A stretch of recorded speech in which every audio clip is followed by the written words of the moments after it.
Maraming salamat, Brad. Si Alan po, Brad dito sa fraternity sa UP. Alam mo nyo, yung fraternity parang mafia yan eh. Tutulungan. But in that sense naman, hindi naman yung damaging, injurious mafia. It's helpful, scholarly mafia ang Sigma Rao. Totoo ba? Siguro si Chito, wala silang ganun sa nasal doon, di ba? Matagal na ho kami magkaibigan ni Alan. Malapit ho ako sa kanyang mga pamilya, kay Inday, sa kanyang nanay. And I think if there is a model Filipino family, the Kimpo family is one of them. Nung papating ko nung pagkakapan natin mga binati na kasi ni Janice, sabi ko, hindi ko na ulitin. Pero papating ko ang ating Pangulo, ng Pati, Jan Hidayat, si Gobernadora D. Si Benho ang husband ni Doktora, is a very good friend of mine. These are very close to us. Si Louis ang convention chairman natin. Si Selwyn, na siguro mas guwapo kay Governor Vargas. At yung message na binasa niya, hindi ako naniniwala na kay Carlitos yun eh. Message na ginawa niya yan. Si Father Domingo, thank you for your prayer. Si Giselle, si ating pong kaibigan sa from Cotabato City. Matagal ko na pong kilala siya. Anak siya ni Mayor Juliano ng Cotabato City. At katuwang ni Mike Tamano na barkada ko po during the 8th Congress. Si Mr. Ulugo, tiga Borongan ho, malapit ako dyan sapagkat ang Borongan ho, ang Eastern Samar, parang Aurora yan eh. Distant, inaccessible, pero green na green. At dyan ho sa Eastern Samar, napakaraming mga waterfalls. But you will not see it kung magbibiyahe ka ng bayanan. You've got to travel over it by air, by helicopter. And then makikita mo napakadaming waterfall. At isa sa pinakamagandang bayan sa Pilipinas, andyan sa Eastern Samar, Giyan. Diyan ho makikita nyo ang one of the most unique colonial churches sa Pilipinas. 300-year-old colonial church na intact ho, yung mga icons and relics preserved andun pa. Hindi karamihan ng mga simbahan na nakawala na ang kanilang mga religious relics and religious videos, di ba? Yan o, napakaganda. Kaya lang, nakakalimutan ng pamalaan, may bayan parang ganyan kaganda sa Pilipinas. Mga kasamahan ko po sa si Mrs. Diane, ang chief of staff. Actually, chief siya, as most of us Filipino husbands are. I was telling her, si Louie, nung pumasok ako, he welcomed me at the door. Ngayon, kaninang umaga ko, dala-dala ko yung kalibo, pinya ko. Sabi ko, convention din ng mga media, sigurado mga nakaposturin sila. Pakaposturin din ako, dadalhin ko the best of my pinya barons. Then on second thought, dahil umulan sa Manila, sabi ko sa sekretary ko, tawagan mo at tanong mo kung ano ang dress code. Ang sabi smart casual horo lang. Smart casual. Good, sabi ko. Iiwanan mo ng barong ko. Tapos pumasok doon si Johnny Dayan, tingnan nyo kung iyan ay smart casual. Unless the definition of smart casual has changed in Boracay. Unang beses naman pupunta ako sa Boracay in 1982. Pangulo ako ng UP. dahil meron ako kaming binisita namin ng Kalipo, meron ako kami kasing mariculture or aquaculture part yan sa Aklan, part of our fisheries program. Dumaan ako kami dito. Natatanda ko, halos dalawang bahay lang nandito. Bahay ni Fred Lizalde at bahay ni Ruth Tirol. Doon ako kami tinanong kay Ruth Tirol. Pero napakaganda ho ito. Kaya lang, hindi ako real estate minded nun eh. Sana bumili na ako nun. Dahil almost all the beaches are for sale. Literally. But anyway, kultura, binigyan ako ni Dr. T ng ating lusyon. Communication is the vehicle to transmit culture. Tama ho yan. Last Saturday, we had a conference on culture convened by Frank Shonil Hussein, and I chaired the day-long conference. Napakaganda ho. Napakagandang mga insights na nabigay natin doon, natinig natin doon from media, from practicing artists, from academics, from professionals. At isang session ho doon, tinanong na naman, do we Filipinos really have a damaged culture? Remember si Mr. Palos in the 70s? Or is it in the 70s?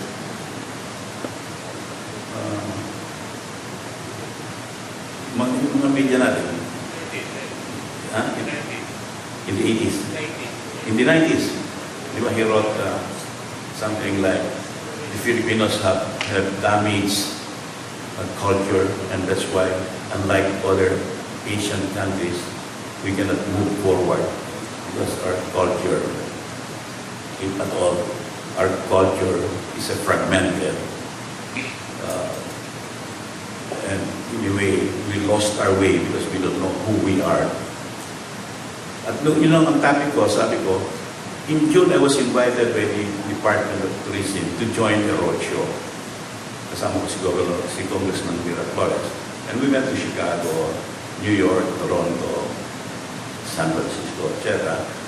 to sell the tourism program of the Philippines, invite our expats in America and Canada to come and visit us. Napakarami yung turnout sa Chicago, kasi laki ito ng hall. Punong-puno ito. In Toronto, the Convention Hall of Toronto, siguro mga 700 Filipino community leaders, hindi ko pa ordinaryong mga Filipino na resident ng Toronto. And then in Toronto, katabi ko isang academic, tuturo sa universidad. At sinasabi niya na, alam mo, tayo in North America, the Filipinos are the second biggest minority next to the Mexicans. And we are everywhere, he said. And yet, they call us the invisible minority. Bakit yan ito? Di ba tayo, mag-aral na tayo, and we display our talent, and we're very good at performing arts and visual arts. So we must be prominent rather than invisible. Hindi o in a cultural sense, in an anthropological, sociological sense, sapagkat karamihan naman sa mga Pilipino, parang tinatago nila ang kanilang ethnicity. Kung sakali may 10% na Chinese blood sila, kung tatanungin sila, ano ang nationality mo? Although 70% is Filipino, ang sasabihin, ako ay Chinese, rather than ako ay Filipino. At pinag-aralan daw nila sa Asian American Studies Association yan. Bakit ganun ang fenomeno ng mga Pilipino? Samantalang yung mga Hapon, mga Chinese, mga Korean, they're so proud of their identity, their ethnicity, that they even trumpet and announce it to the whole world. And that's why, when you translate that kind of pride into political power, may mga Hapon, may mga Koreano, may mga Chinese who become senators, federal senators, state senators, governors, governor ng Washington is now the ambassador to China, is almost pure Chinese. Mga senador. The two senators from Hawaii are all Japanese. Although the Japanese only the third largest minority in Hawaii, tayo ang, I think, the largest sa Hawaii. Yung gano'n na,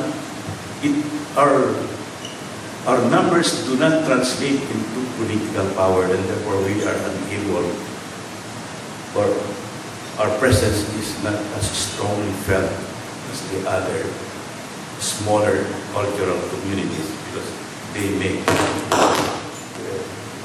ano yun pa rin?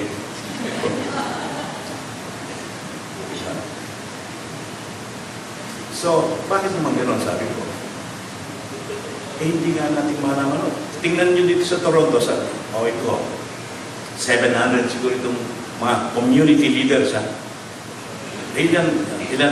Hulaan nyo kung ilan ang asosasyon dito sa Toronto ng mga Pilipino. Sabi, siguro, 200, 300, 700. 700 Filipino associations just in one big city of Canada. And you repeat that phenomenon from city to city. Imbis na Aklan Association, association of all the towns of Aklan, no. Malay Association, Galibo Association. Di ba? Gano'n nangyayari. Gano'n sa Quezon. Lahat ng bayan. 42 cities and towns. Every town has an association. Why is there?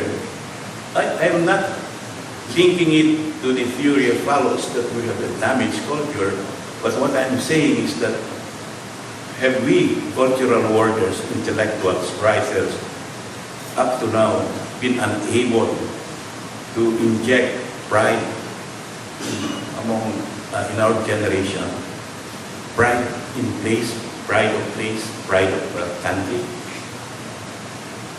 na hindi tayo, we don't stand out. We stand out individually, but as a group, we don't stand out. Samantalang, palagay ko, walang Asian as great as Rizal, whose 150th birthday is this year. Rizal is probably the best-known Asian intellectual, a Renaissance man, recognized by all thinkers and scholars during his 100 years centennial dito sa Manila in 1989.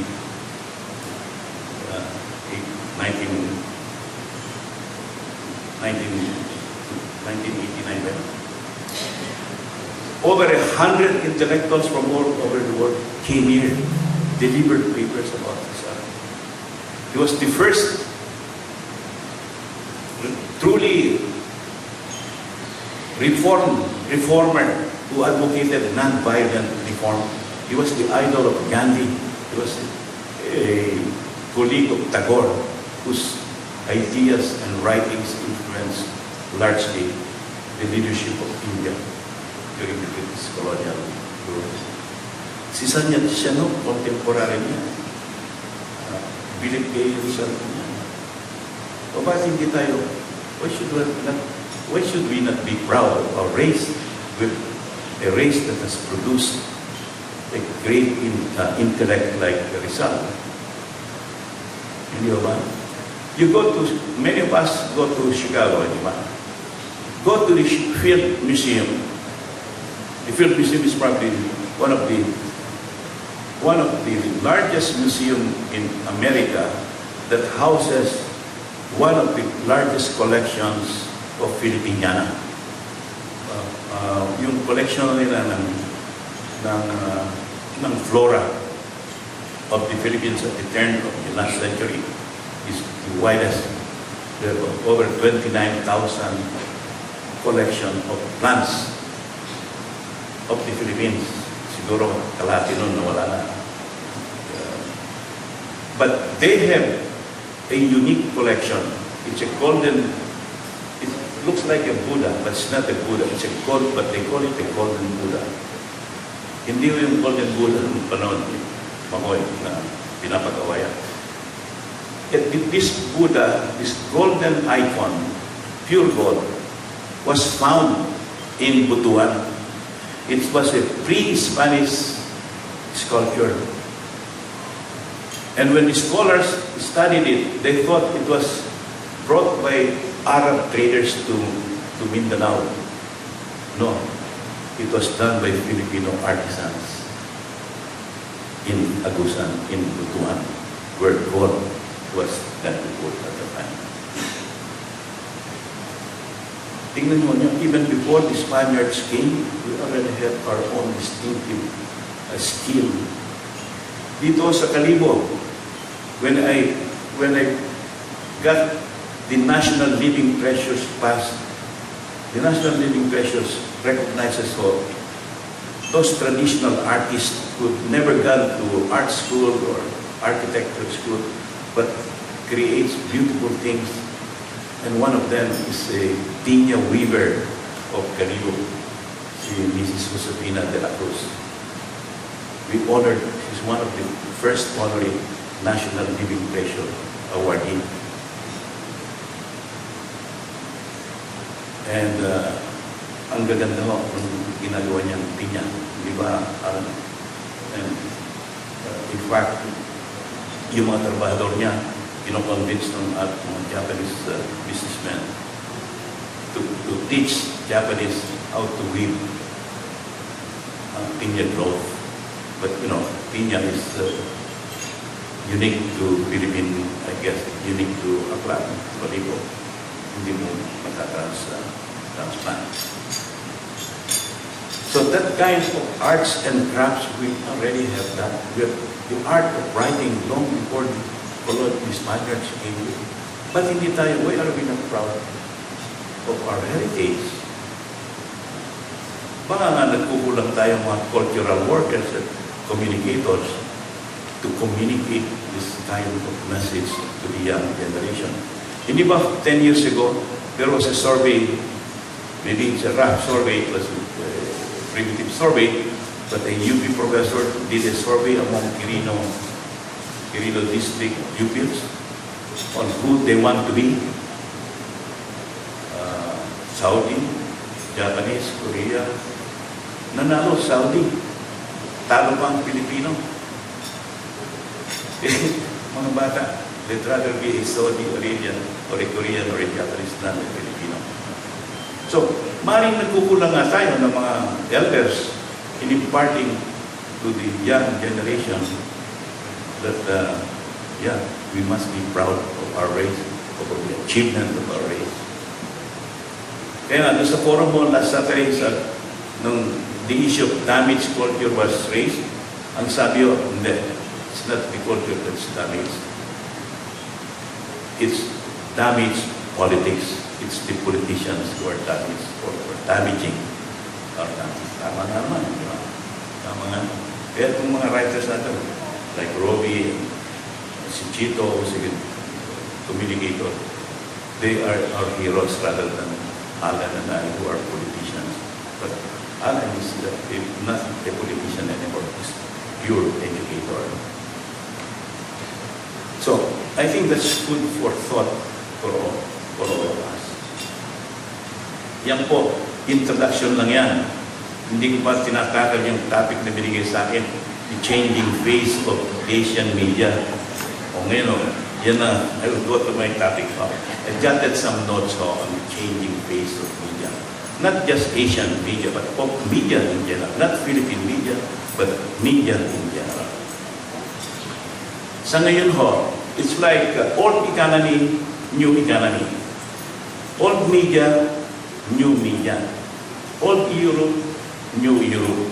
Sapagkat the internet ho, communication technology revolution has completely changed the way we think, the way we learn, the way we educate, the way we communicate, the way we even spend our leisure. The world has been turned on its head by this communication and technology, communication and information revolution. Sabi nga ho ng mga scientists and scholars ngayon, there are four major technologies that are now running and moving and operating the planet. One of them, because this is the most pervasive, is information communication technology. The second is biotechnology. The biotechnology that creates new medicine, new drugs, improves plants, agriculture, health. Nanotechnology, the science of the smallest materials now are being developed because of nanotechnology. New surgical operations are coming up because of nanotechnology. And then fourth is neurotechnology, neuroscience, the study of the brain. That's why now scientists are almost at the point of stopping growing old. Stem cell, genome. We may reach a point when we go back to the biblical age of 700, 100, 120. Doctora, would you like to be 100? It's all within our grasp. I know you're only 45 now, but that's still 55 years to go. But it's now within our grasp. We can live longer. But the idea is not just living longer, but living better. That is now within the power of modern science. And that's why media is no exception to the extraordinary changes taking place on this planet. Yung media ho, dati, we just wait for Bobby Ticlaw to write that news when he was still writing as a newsman, as an editor, now as a columnist. We just wait for him to write, to create that news or opinion or view. Ngayon, no, you don't have to wait because every one of us can express our opinion online. You know what? And through various means, not just print, video. Ang dami ng various shapes and forms of communication devices ngayon. We're not limited anymore just to broadcast and print. And I'll talk about broadcast and print later. Before media is one-way communication from the desk, from the reporter, from the editor, going out to us, readers and viewers. Ngayon hindi, two-way din. Tingin mo sa yung events taking place in Syria, tingin mo nagko-cover niya, hindi mga professional media or broadcasters or in fact they're banned. It's the citizens, it's the individuals with the video or with the cell phone taking video or snapshots and putting it online. You know? That's what you see now. That means two-way na ho ito, two-way communication. We are no longer subject to being parang mga cattle and cows being herded into one channel to the letters to the editor, halimbawa. No, we can write directly and make the news directly. Di ba? Ano ang situation na yan? In other words, the control over content as well as media, what form of media you're going to use, whether print, picture, video, no longer is under the exclusive mastery, under the mastery of the publisher, the editor, the writer, or whoever is the creator. All of us are now creators and writers and reporters. That's how media has changed. It's a complete change in paradigm. And therefore, we must also address. And and adjust our lifestyle to that change. And the innovation nowadays is so rapid. They say that technology changes every 3 years. That's how fast-moving this era has been. Now, let me go to print, to publishing and print, and I get some statistics about it.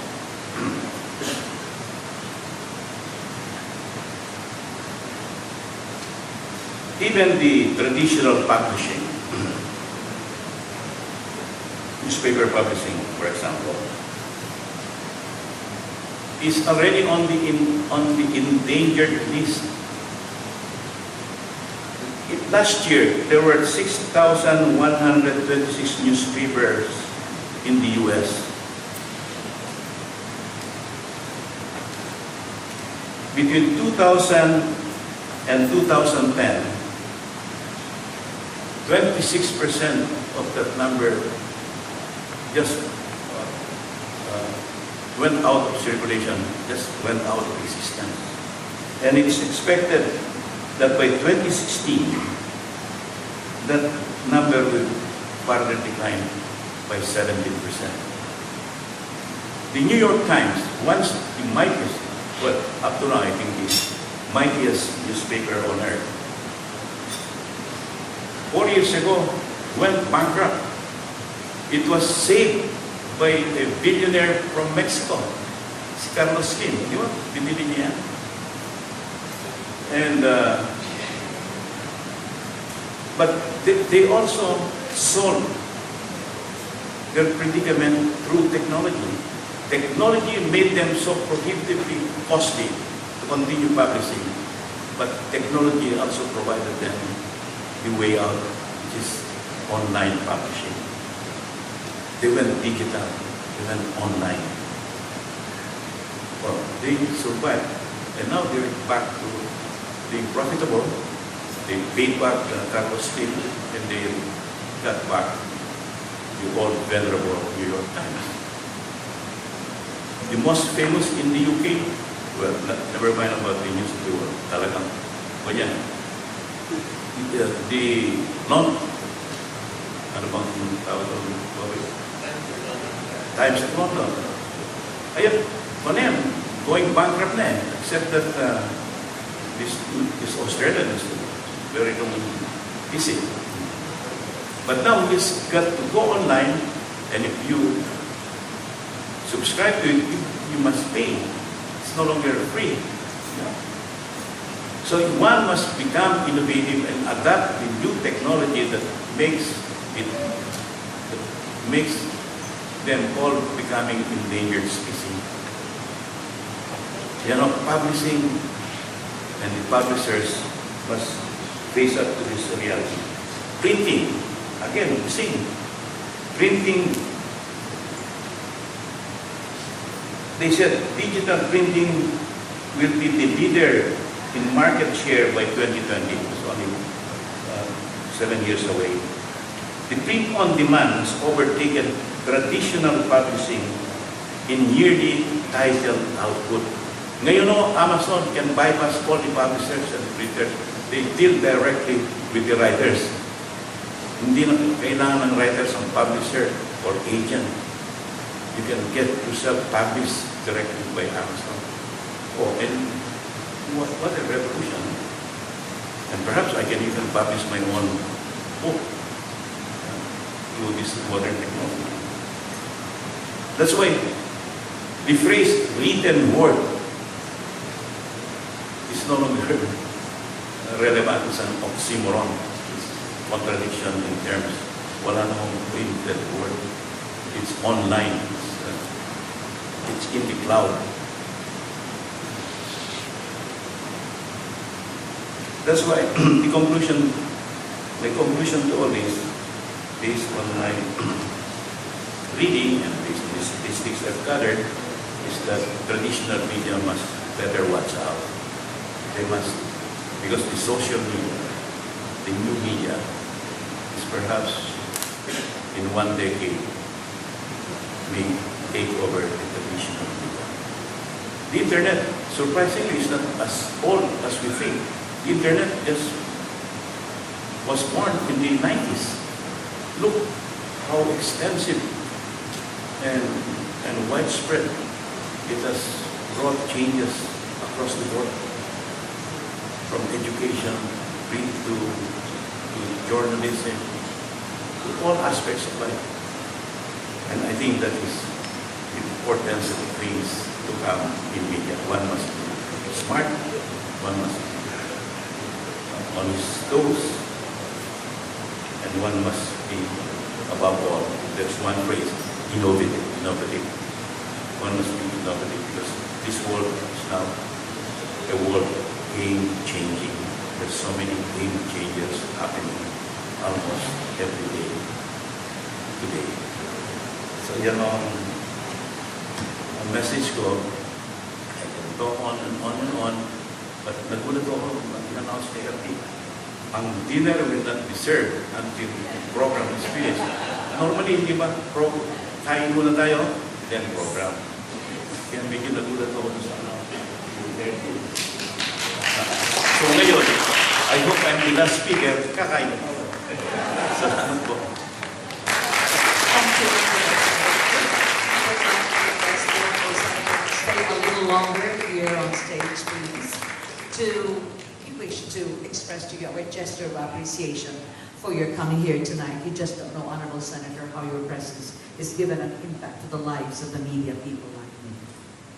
Can we say take center stage? We would like to request Honorable President Dayang to please come up stage too, together with Dr. Cecil T.